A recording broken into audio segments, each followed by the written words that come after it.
on this subject of light and dark and speaking a little more deeply into it and how it really supports you. There's two main points I really want to bring up here, and one of them has to do with, remember how we spoke of the colors on the color wheel that are on the other side that kind of reflect and support this, the light, the shadow supports the light, and in an art frame, right, in that reference, it's what allows the shadow to look the most natural in art. It's fascinating because the way that information serves me today is it informs me in that how do I get to integrate my shadow, right? How do I get to look at the things that are in the darkness that I might be rejecting instead of actually making a part of me? And I'm going to give you an example from my gene keys, something that I love to use to support you guys in knowing yourself more. Intimacy. I'm excited to share with you about La Dolce Vita Retreat by the beautiful Coherence Retreat group. They have a beautiful variety of retreats, and this one specifically is this summer, and there's only a couple of spots left, and I feel so called to share this with you because these are sweet souls, some of whom I've already connected to in such a rich way, and I'm excited to see this beautiful opportunity before you. And if this resonates for you, I would say jump before the opportunity slips away. A program that I have. And inside of this, we really look at these parts of ourselves. And for example, for me, I have this really fascinating part of who I be that has to do with the gene key and the base of it that means greed.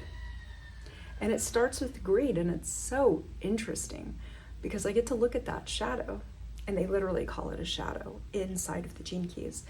I call it a touchstone, and I'll explain why. Because it serves me.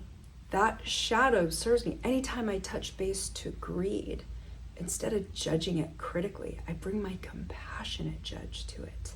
And this is a whole practice, and it's something I do with people and really work with you in so that you can bring in more compassion to you. You are designed to be a judge. You are an artist. Every artist will judge whether or not they're going to use this color or that, or where and how they're going to create a composition, right? In order to do anything, we've got to be judges. I've noticed in life that what supported me the most is to be the compassionate judge over the critical one. I still need that critique, right? That critique helps me be the judge to be like, oh yeah, 180-degree line. That's what I'm looking to create, right? And my compassionate judge will remind me there's times it doesn't have to be 180 degrees. She can be a little bit crooked. It's still part of the beauty that ultimately we're creating, right? So with those things in mind, yeah, what could you see? How could I see that greed serves me? That greed is this thing that drives me and motivates me to actually be in the moment and not try to hurry up and do the thing very quickly and yesterday, and why didn't we already get there, right? Like, be in the process and enjoy it. That is how greed serves me. That is how I take that shadow and I make it a part of who I be, and it helps and supports me rather than something that I fight against. And I'm like, oh, I don't want to look at you. I don't want to smell you. I don't want to taste you. I don't want to, right? Like, it's such a powerful place to be in when you are in that place. Instead of telling someone you're a sinner and that's all you are and that's all you'll ever be, and right? Like, how can I learn to do differently, right? If I don't even meet this part of myself, I just reject it.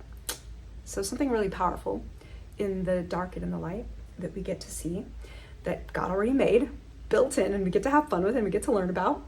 And then there's this other aspect of it, which I already touched on.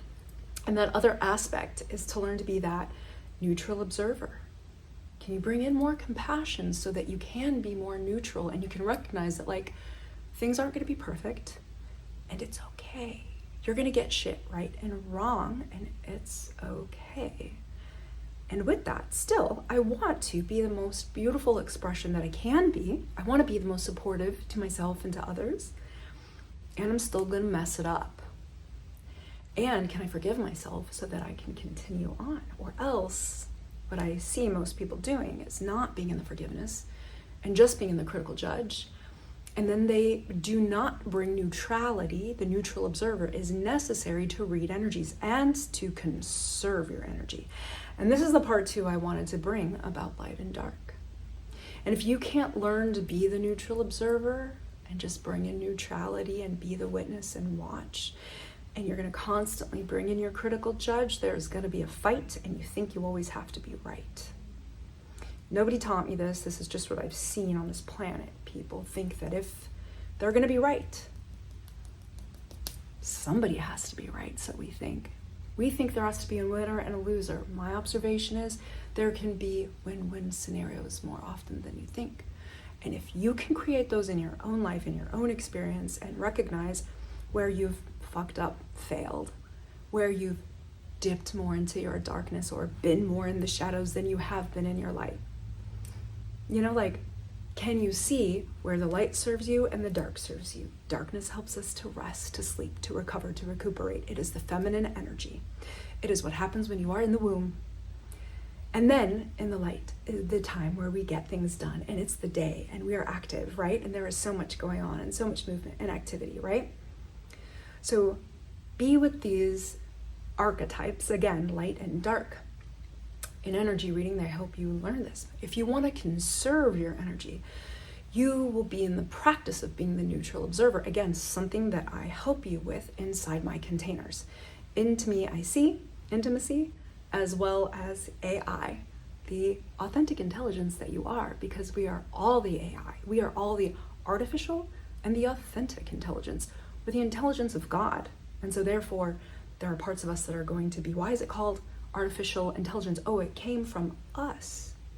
So, right, we came from God, we came from the light, passed through the prism, and then we become these 7 colors, and we're still of the light. And of course, in order to, like I addressed in the video before, in dark and light, in order to see the solid state of matter that anything is, it's got to absorb the light. And so that is what darkness is, and that is what we are. And we are also the emission of it. We express it and we emit it.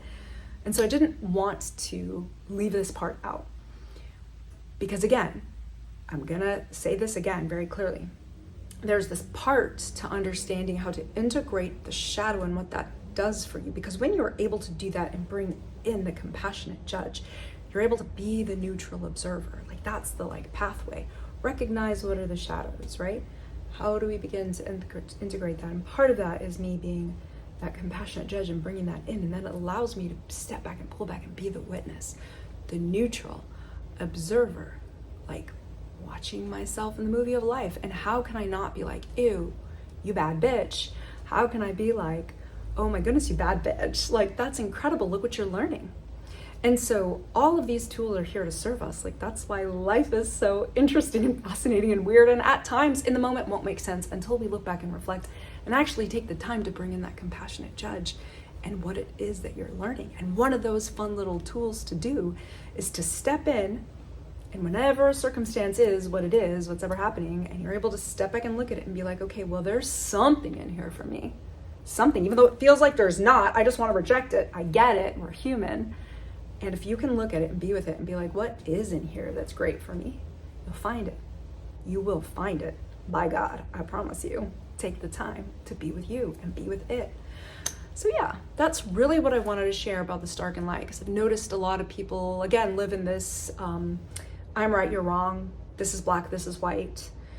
And there's a part of it that knows that's off, but then there's this part of us that's been programmed as a whole to believe this, even in some of the ancient practices.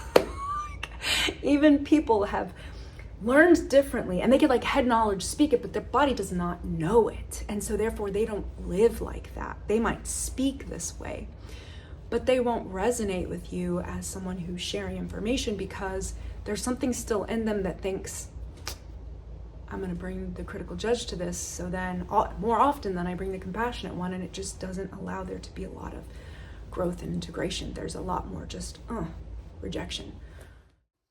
I'm excited to share with you about La Dolce Vita Retreat by the beautiful Coherence Retreat group. They have a a beautiful variety of retreats, and this one specifically is this summer, and there's only a couple of spots left, and I feel so called to share this with you because these are sweet souls, some of whom I've already connected to in such a rich way, and I'm excited to see this beautiful opportunity before you. And if this resonates for you, I would say jump before the opportunity slips away.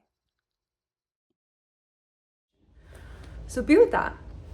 Leave in the comments something you've learned about this, or you can always disagree with it as well, right? I'm like here to hear your thoughts and to be with that. And if this sounds like something that resonates with you and you want to go deeper with it and you want to learn more, book a discovery call with me. I would love to meet you, talk about what's going on in life. You could also book a personal reading. My supportive intuitive tarot reads are so much deeper than a reading. You actually get some one-on-one work with me, and I really give you tools to work with later and afterwards.